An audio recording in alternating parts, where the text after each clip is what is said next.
Grand Rising, fam. Grand Rising. Yes, that's the new terminology, meaning have a great and wonderful rising of the day, my people. That's what that means. Ain't no good morning. Ain't nobody mourning over here. You get what I'm saying? Words contain spells. And I'm not going to put no spell on you guys and say good morning. Have a good morning. Ain't nobody mourning over here. Mourning is not good. When you're mourning, you're weeping the loss, or you're feeling the loss of something or someone. So no, I'm not casting that spell. So again, Grand Rising, my people. Yeah, that's what's up. So again, I'm gonna make this. I'm gonna try to make this somewhat short, and I'm just really, sharing my experience with you, my awareness rather. Sharing my awareness. Okay, so let me see how it went. The other night, okay, I did a meditation. It was the first night of the full moon, so I did a meditation, and while I was meditating, I saw my grandmother, and she's left this dimension now. She's crossed over. But I saw my grandmother, and when I saw her in the way she looked in the 70s, okay? And this specific picture that my mom has of my grandmother and my grandfather, they're standing side by side, okay? And the way I saw her in meditation was the same way she was depicted. I mean, the way I seen her in my meditation was the same way she was captured on the picture. Except my grandfather wasn't standing on the side of her. It was just clear blue and white skies behind her. She had the same house coat on. But my grandfather wasn't standing on the side of her. So automatically my emotions was like, oh, that's my grandmother. And then as soon as I went to do that, she faded away. Okay, so I got it because I had learned a teaching. I was listening to Quiet Queen. I love her teachings. Quiet Queen probably, a couple days prior, and she was saying something to the effect of, when you're meditating, don't go in with no emotions, high emotions, low emotions. Just go into your meditation. Whatever you see, just stay neutral. That's what I'm saying. Of course, you want to go into it with a high vibration and use your emotions to help boost that high vibration. That's not what I'm talking about. When you are viewing, whatever you are viewing doing meditation, stay neutral. I guess this, as an observer, I guess this allows the meditation to, the whatever you're getting, the phenomenon to just, last. If you view it, because it's a viewing. When you get to start showing emotions, it tampers with the viewing. For whatever reason, I'm not a scientist. I'm just basically sharing, what I experienced. Okay. Secondly, before I woke up, I heard your life is a simulation of your thoughts. Basically, you're here to create and to assimilate and experience your assimilations. So, I mean, we all know that thoughts become things and things are thoughts, okay? But this was much more on a profound level because it hecka resonated with me. And I don't know if I'm putting it out there articulately for you to understand it, but just listen to this because, I don't know, it just hit me and it resonated when I got this awareness, and it just gave me a whole broader perspective of this thing that I call my life. So, my life is a simulation of my thoughts. Basically, it's a put together movie of my thoughts. Whatever's going on in my head, that's what my life consists of, okay? So, obviously, begin to focus on what you're actually thinking about and focus consciously, okay? So I get that. But even deeper than that, okay, last night, because I was thinking in my head, so this is all just a big movie, and we're hooked up to some sort of assimilation machine. Okay, before last night, yesterday, I was on my way to work, like I'm doing now, and I had been listening to Miss Quiet Queen, and she was talking about how to find out who your guardian angels is, how to communicate with them, or whatever. So I'm, getting ready to listen to Miss Quiet Queen again, and then, I just got this awareness, like, no, just sit in silence. So I did. I just sat in silence, and then I said, who's my guardian angel? Because I've been putting that in the atmosphere for the past couple of days. Who's my guardian angel? And I'm calling on Gaia, Mother Earth, using the technique that Miss Quiet, I can't think of her name right now because my mind is just running. Miss Quiet Queen was teaching us, it's words are just sound, really. You know what I mean? In all actuality, it's not really the word, it's the sound that it utters, the frequency that it emits. And so, when there's, for our physical 3D existence, and and in the lack of our awakeness, or to the degree of our awakeness, we use words. Because to us, we've been programmed that words has meaning. And if we don't have no words, a lot of us haven't awakened to sound has meaning too, the different various pitches and vibes of it. But, we use words for the most part. And words have meaning. And she was teaching us that her acronym, before she utters a word or whatever, or a phrase or whatever, she bucks it. She bucks it. B-U-K, and that means she makes sure she believes it, she understands it, and she knows it. Because if you just saying words that you don't believe, you don't understand, you don't know, you are actually casting a spell on you or someone else, or whoever's the target of those words, or conjuring up spirits. You get it? Because you don't believe, understand, and know what that actual word or phrase means. So you just using it all willy-nilly, and then, you know what I'm saying, you could be causing drastic changes or travesties. You know what I mean? You could be unleashing a beast or whatever. So, and she was teaching us, how to call on Gaia, sing it. Because back in the days, our ancestors, they didn't talk like we're talking. That verbiage wasn't like we're using today. This crap came down later on after the orc beings came down here and started manipulating stuff. But we use sound. Sound has vibrations. Vibrations create frequencies. And that's what we did. So we may have did something like this to come back. Never know. I don't know. You know what I mean? But that's a sound. Okay, that's in our minds, to our program, that's an inarticulate sound. You get what I'm saying? But for real, in all actuality, it is an articulation of sound. You get it? And it has a meaning and everything. It has a vibe. It has a frequency, unbeknownst to me right now. But so I began to use sound to call on Mother Earth. Gaia, Gaia, Gaia, and I do it 3 times because 3 is a sacred number. And then at the same time, I Om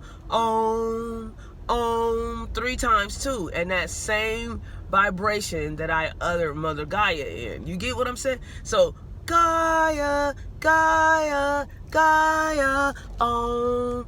Or if I really need her, Gaia, Gaia, Gaia, Om.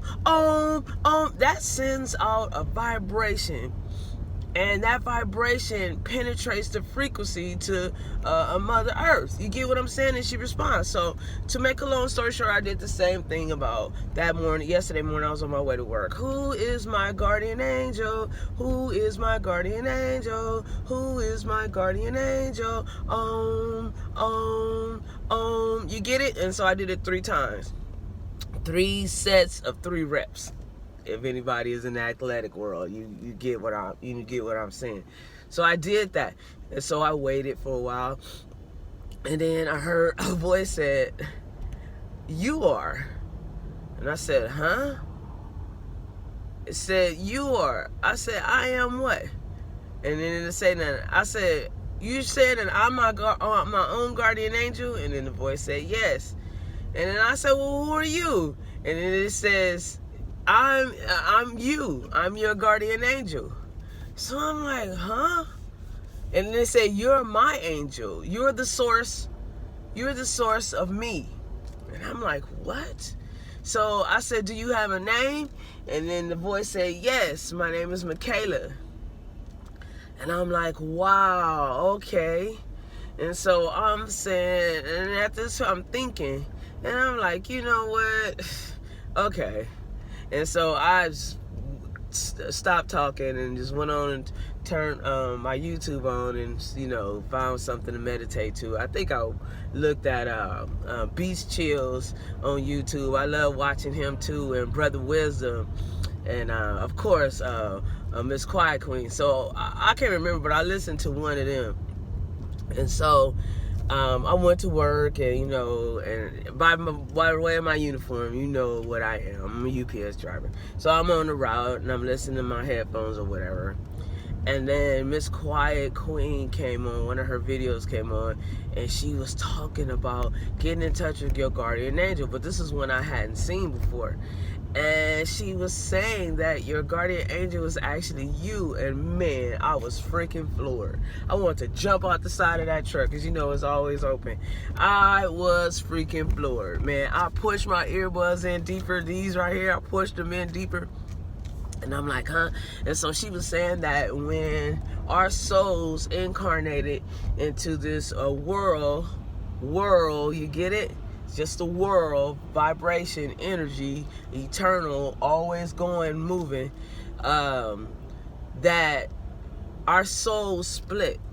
Our souls split and went to the different other dimensions to experience an assimilation.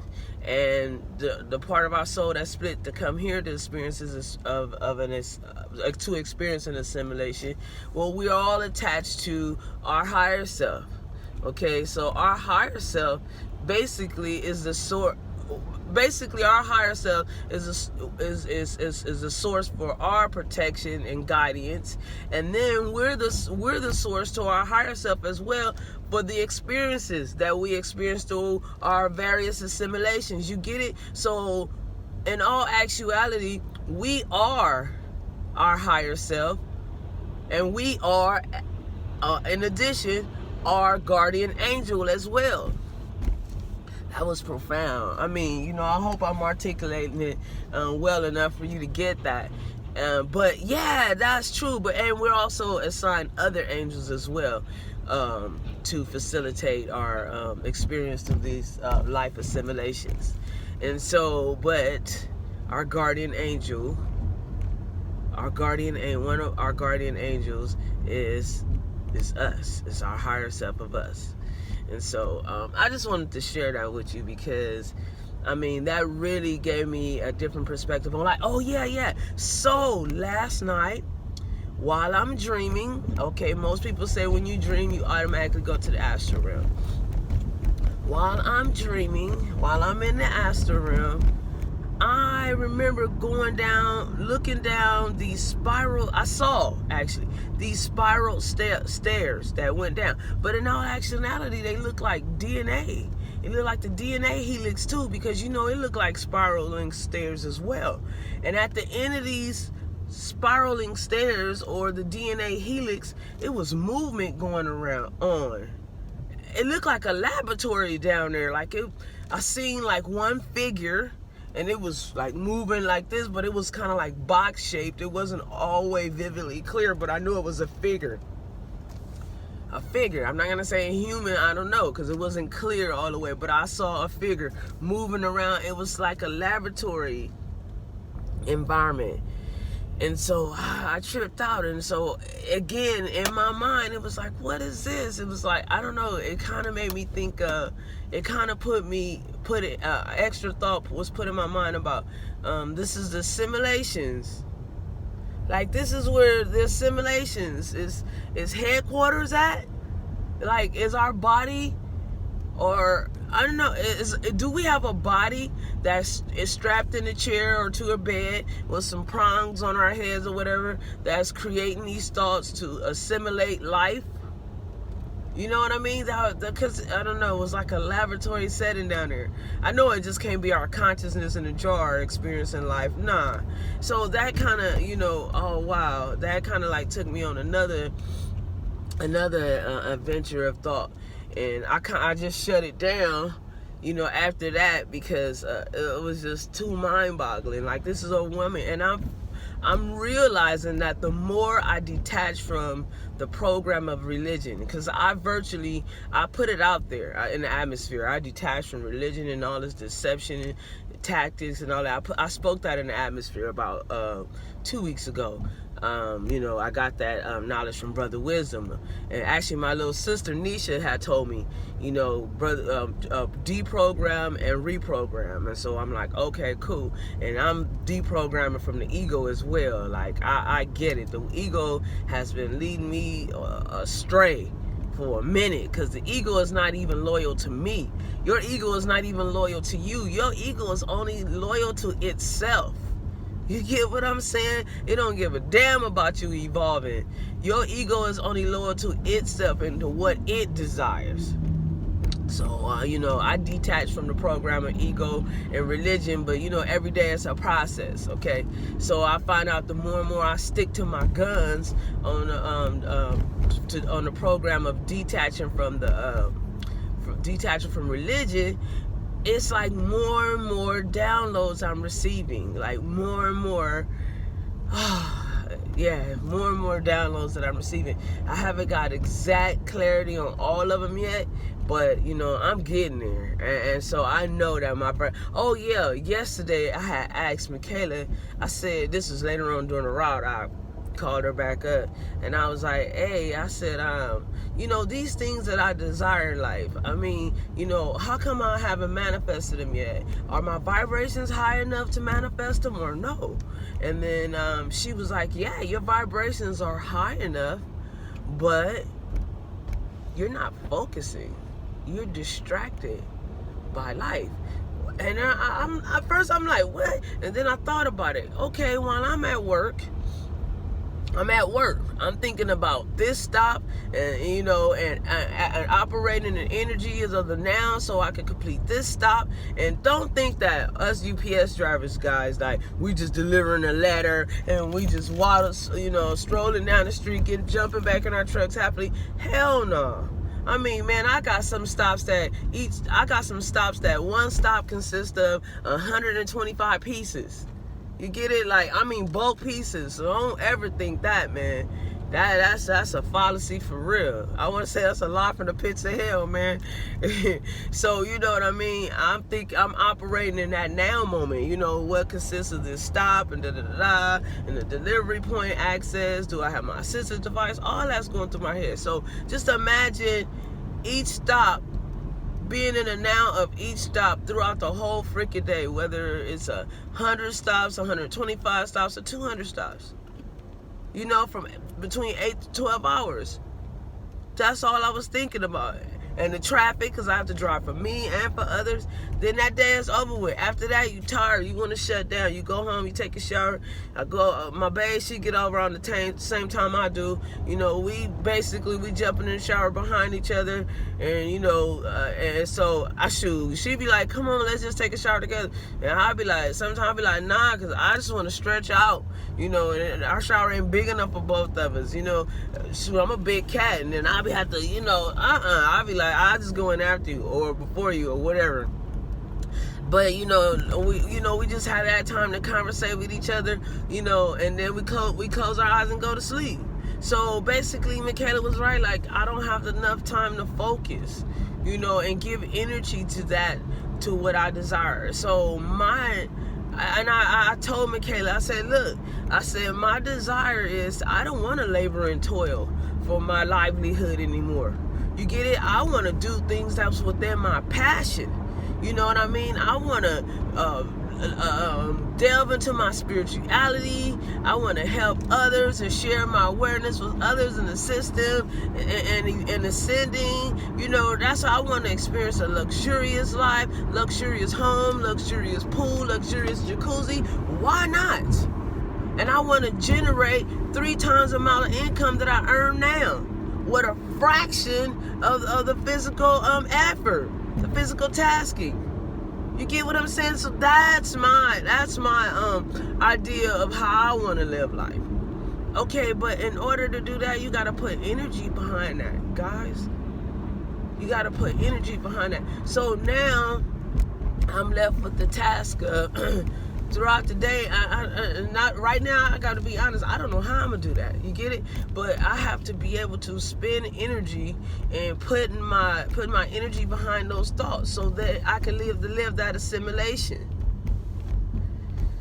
But see, and this is what the freaking energy vampires, they do. They put you in certain situations where they siphon your energy. They siphon your attention. That means they're siphoning your focus and putting it towards something else, putting it toward their thoughts, their ideologies, to form their assimilations.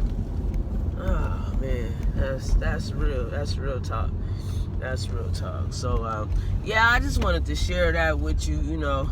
And people say, oh, you always changing. No, it's not. It's changing. It's just that the more awareness, the more higher I vibrate, the higher awareness I receive. You get it? And so it's especially based on a program. Like if you're on that religious program, that's the kind of freaking ideologies and awareness you're going to receive from that program of religion, because you're still on the freaking elites matrix. You're still on their matrix of assimilation and thoughts and awareness. You get it? But you know, if you start focusing and detaching and reattaching to other programs based on your higher self, you'll get awareness in that spectrum. You hear what I'm saying? If that makes sense to you. It's still early in the morning. What time is it? Wait, man, I gotta keep my eye on the road. So I just wanted to share that with you. I love you guys, and as always, like Miss Quiet Queen, she says, stay in the light. Stay in the light. And like my brother Wisdom says, all power to the multi-chakra people of melanin. I love that. All right? I love you. Until the next time, stay in the light.